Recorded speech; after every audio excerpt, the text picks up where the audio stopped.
Welcome back, Chappelle.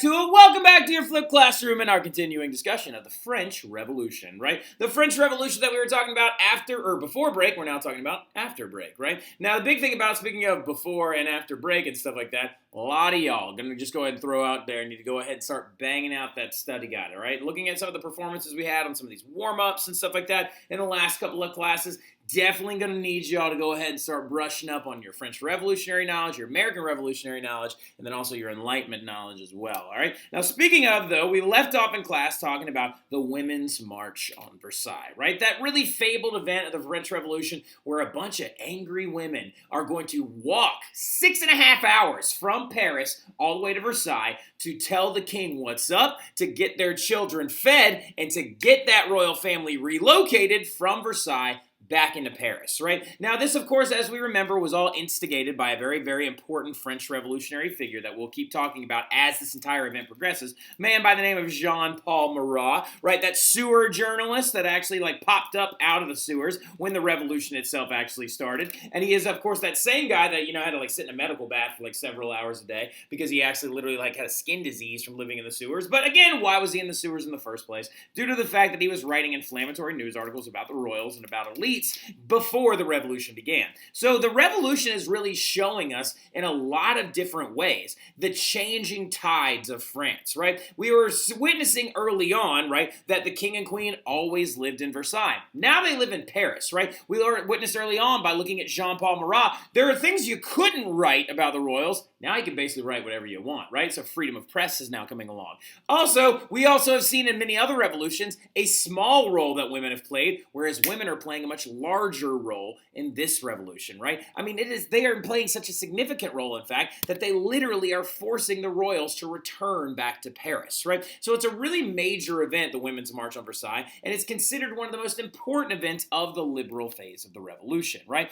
But now that the royals are actually on their way back to Paris, there's another big thing that we need to solve, right? There's one giant problem, the biggest problem that one could really have, the fact that the French government is still very broke. Regardless of the royals being back in Paris, regardless of the fact that Jean-Paul Marat is now writing crazy stories about whatever he wants to, including ones that actually instigated the Women's March on Versailles about the royals and stuff like that, having a big party where they all were getting fat and happy, and it led to a bunch of angry moms demanding bread. So going into everything though, the biggest problem that was facing France going into the revolution though is still the problem facing them at this point. They have no money, right? So they have no money. They're in the middle of a financial crisis. They are still having terrible harvests and things like that. So what are you going to do to solve the immediate financial crisis? Where there was a famous figure by the name of Charles Talleyrand that you don't need to know. It's not important for you to know this. But Charles Talleyrand was a member of the clergy, right? He was a very, very adamant member of the clergy, very, very large-scale member of the clergy, and he came up with an idea, and the National Assembly actually listened to him and followed suit.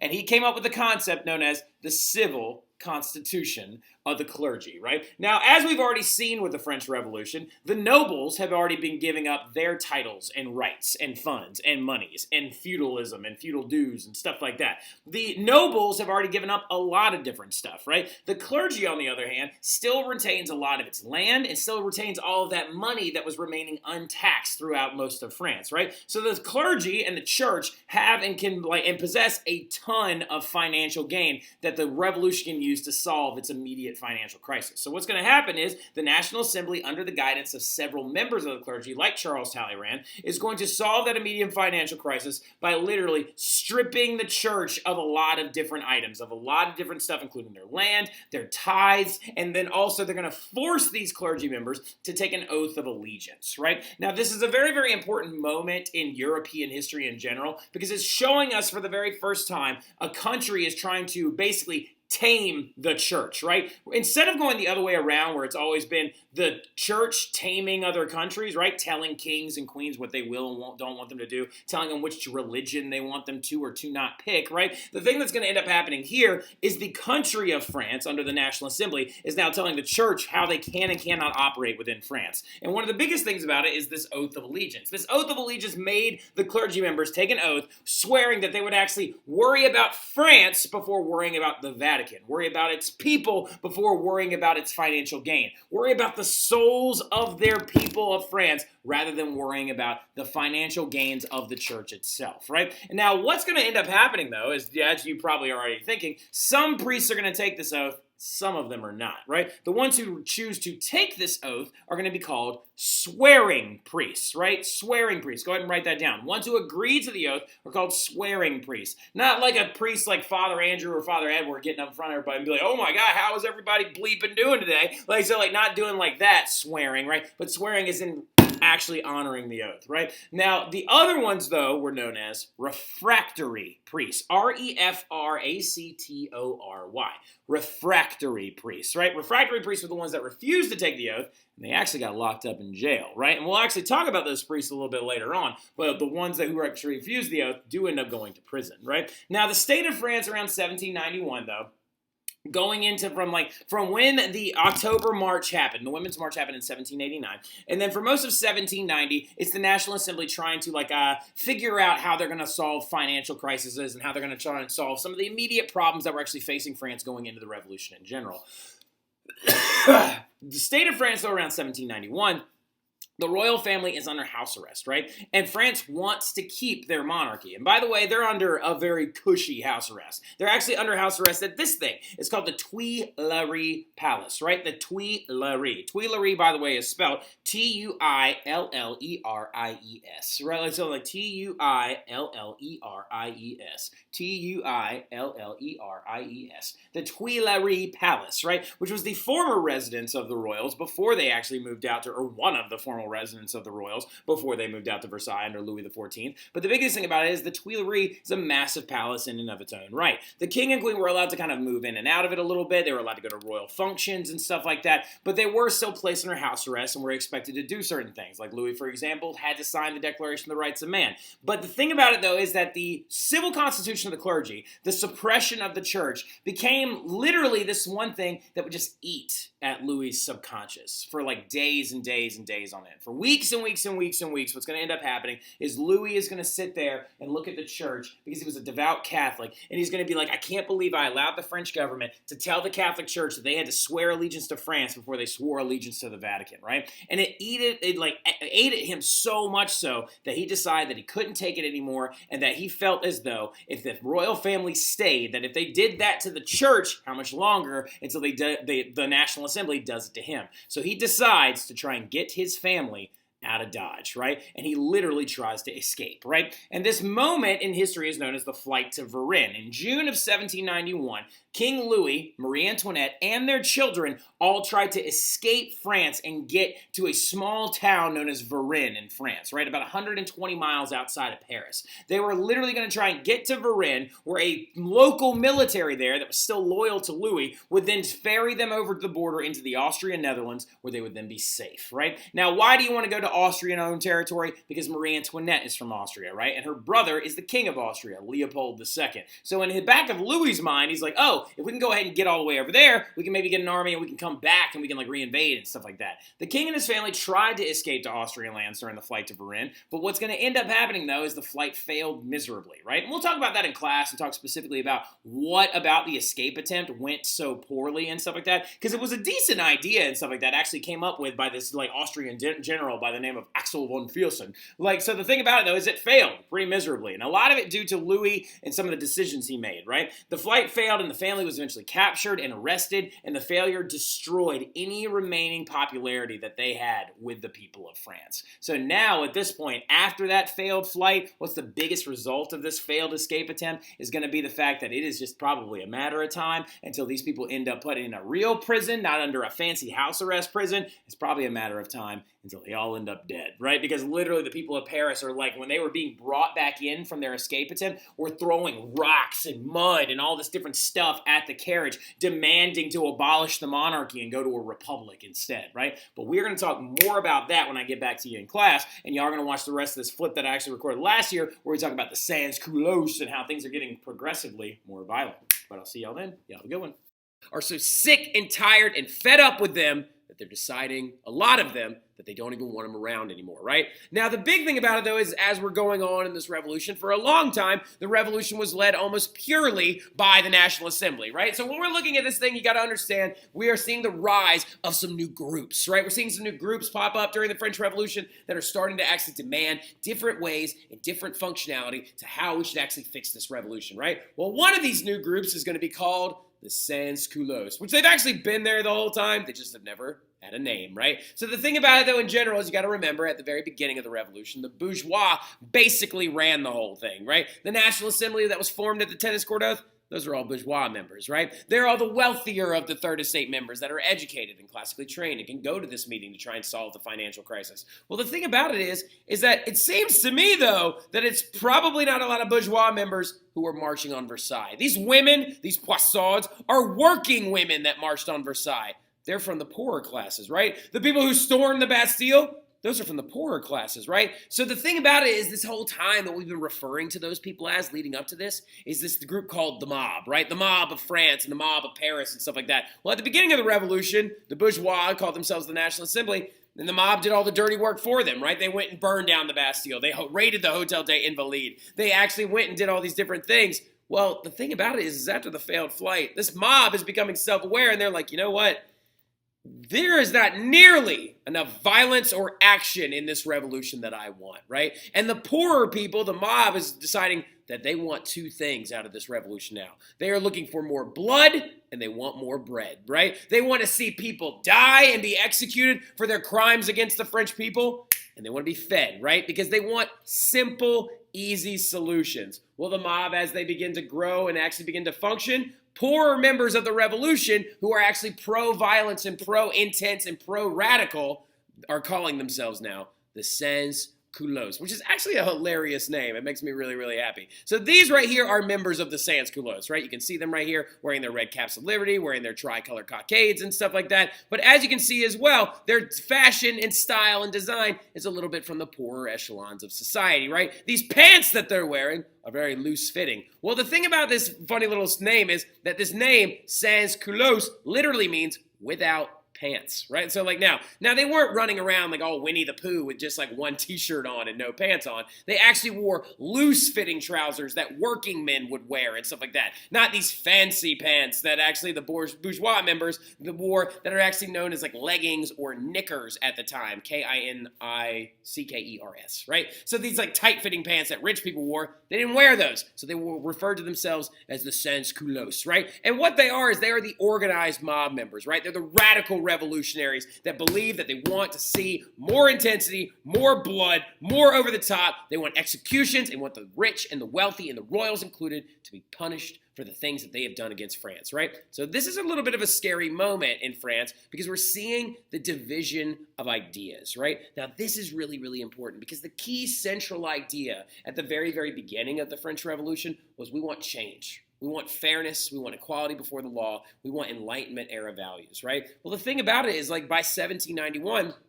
for those of you who have been paying attention, the revolution's been going on for 2 years now, right? So people are starting to disagree on where we go from here, right? And so the big thing that's also beginning to happen is that not only are the poor people like organizing themselves into these Sans-Culottes members that are very violent and very aggressive, but even the National Assembly, even the group that is pro-revolution is beginning to divide itself on how they believe things should be handled, right? What's getting up going down right now is you're seeing the rise of the clubs, right? Like so, and not clubs like these, right? Not clubs where everybody's around a disco ball and it's just like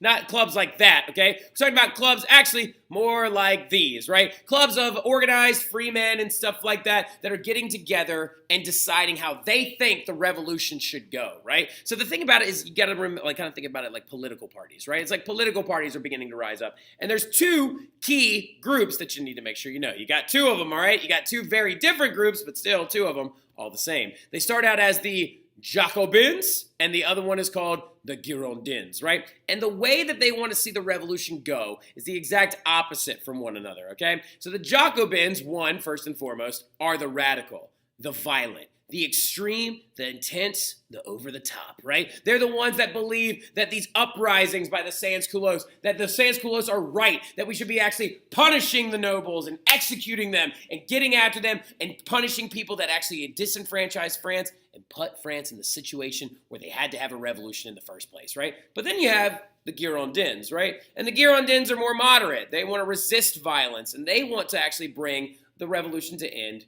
using politics and do it politically, and they want to bring it to a soft, easier ending, right? They want everyone to just be happy and like copacetic with the fact that new governments have been elected, a legislative body, that we have a constitutional monarch now who's currently under house arrest and tried to run away, but like they actually have these different things. So you could say, for example, the Marquis de Lafayette is a Girondin, right? Because he wants better things. He wants to control the revolution. He wants to go into a certain direction, and he wants to bring about change, right? But the thing about it is we haven't met any of the Jacobins yet till now, right? So the Jacobins have three big key members that you need to make sure you know who they are, okay? So the very first one that you need to know, and write down like some little descriptions about each of them and stuff like that, and it will actually kind of help us out a little bit. But the first one that kind of exists by himself, he's a newspaper writer, right? He's a journalist. He goes by the name Jean-Paul Marat, and he is right here in the middle, right? So Jean-Paul Marat, who kind of looks like a rat and stuff like that, who actually is a very, very important little descriptor of him and stuff like that, Marat, M-A-R-A-T, J-E-A-N space, P-A-U-L space, M-A-R-A-T. Jean-Paul Marat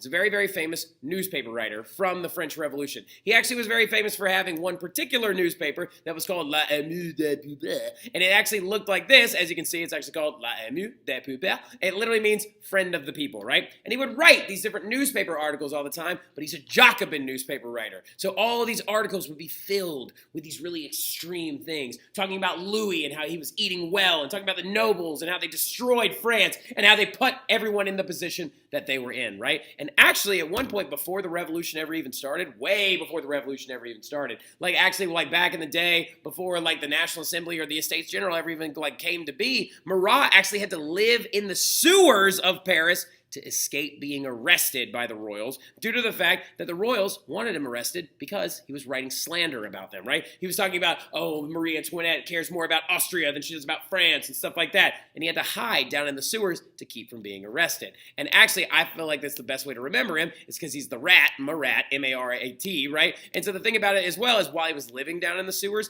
he actually also got a skin disease, and he had to like sit in he had like a scaly skin disease where he had to sit in a medical bath for like 6 hours a day to actually like make it so like it didn't flake off and get all gross, right? But after the revolution started, he began to come out into the light, and he began to talk about the different things about the revolution that he wanted to see happen, and the different intense things that he believed should go down as well, right? Now, the other two guys that you need to write down are very, very important, are George Danton, G-E-O-R-G-E, George, and Danton is his last name, D-A-N-T-O-N. He's this guy that looks like a toad right over here, right? But him and his buddy, the more famous of the two, are very, very important key leaders of the Jacobin Club, right? The other guy is known as Maximilian, M-A-X-I-M-I-L-L-I-A-N, Robespierre, R-O-B-E-S-P-I-E-R-R-E, okay? Now, Maximilian Robespierre is considered like the tyrannical, intense guy from the entire French Revolution. He's the one that's super over the top, really, really intense, but him and George Danton actually ran the Jacobin Club together, right? They ran it together as like very best friends and very, very like co-compatriots,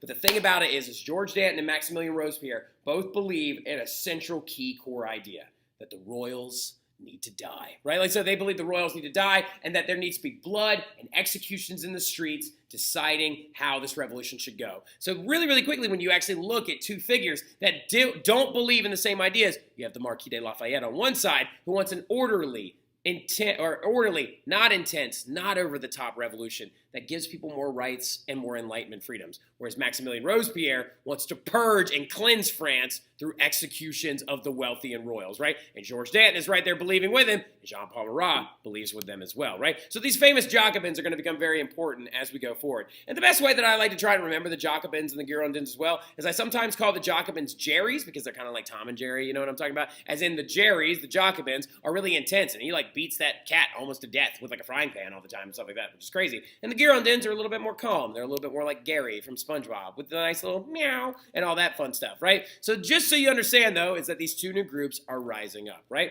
But then something crazy is going to happen that's going to distract everybody for a hot second, right? You got Maximilien Robespierre disagreeing with Marquis de Lafayette. You got some internal fighting in some different directions. But then all of a sudden, something big goes down. And revolutionary France is going to go to war, right? So the thing about it is, why, France? You're in the middle of a revolution. Why would you go to war at this point? Well, a lot of it has to do with the fact that you got to remember something very key here, okay? Remember, everybody else in Europe, they're an absolutist state, right? They're an absolutist state. Austria is ran by an absolutist. Prussia is ran by an absolutist. Russia is ran by an absolutist. All these other different countries and stuff like that, these empires throughout the rest of Europe are ran by these absolutist figures, right? And the thing about it is these absolutist figures are beginning to freak out and beginning to mobilize their militaries because they want to try and stop the French Revolution. Why do they want to stop the French Revolution? Because as Peyton Marlborough said in class the other day, and it was so poignant and so important, and so smart of her to say this, but she says that these other kings and queens of Europe are probably afraid that the French Revolution, the idea of it, of people demanding more rights and demanding more freedoms and purging people, rich people out of their country, might spread to other countries in Europe, right? So we've got places like Austria who are freaking out, and also who are observing the princess, right, or excuse me, the queen of like France, who is the sister to Leopold, the king of Austria, possibly in danger, in violent danger and stuff like that. And so the new French government, hearing about this, hearing about how they're making all these demands, because this right here is actually a meeting at this place called the Declaration of Pillnitz, where the royals, the Austrians got together and they were like, if you hurt Marie or Louis, we will destroy your country and this whole thing you are trying to do, right? And France did not take very nicely to that. You got people like Maximilien Robespierre, Jean-Paul Marat, Danton, and the Marquis de Lafayette at least agreeing on one thing, and they're like, don't you threaten me. So what ends up happening is the French Revolutionary government decides to get an army together, and they declare war on Austria for this slight, right? And so this